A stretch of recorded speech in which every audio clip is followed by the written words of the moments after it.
Gràcies al lideratge de la presidenta del govern, Marga Proens, i del conseller José Luis Mateo a la Conselleria d'Habitatge, Territori i Mobilitat, enguany hem avançat en 3 eixos essencials. Un transport públic més modern i eficient. Més habitatge assequible per als joves i les famílies. I una gestió del territori responsable, valenta i centrada en les persones. Enguany hem reforçat el compromís amb un transport públic integrat i de qualitat.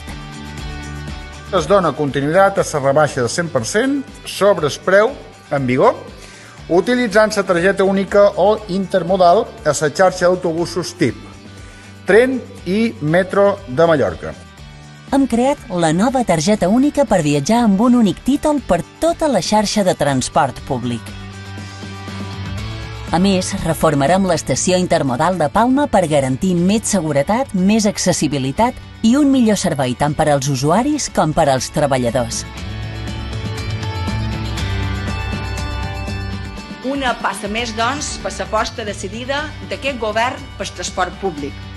Des de SFM hem aconseguit fites molt rellevants. Avui commemoram els 150 anys del primer tren que va unir Palma i Inca, marcant l'inici d'una revolució en el transport de Mallorca. Aquest museu obri a la fi les seves portes, amb la finalitat de preservar i donar a conèixer el nostre patrimoni ferroviari. Retornem als ciutadans aquest emblemàtic edifici modernista construït l'any 1913 i catalogat com a bé d'interès arquitectònic.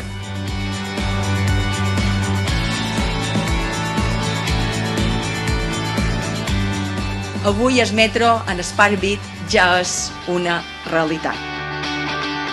Paral·lelament, continuem treballant en projectes de futur que consolidaran la mobilitat de les illes en els propers anys. Presentam avui el nou tren de la Pobla al Cudi, un projecte en el qual el tren arriba demà. El gran projecte de present i de futur és, sense cap dubte, l'ambiciós projecte del tren fins a Llumajor. També en la recentment anunciada ampliació del metro fins a l'hospital de referència que connectarà la ciutat de Palma amb l'hospital de Son Espases. L'accés a l'habitatge és una de les grans prioritats de la legislatura, un compromís que posa les persones al centre i que avança amb mesures reals, valentes i molt necessàries.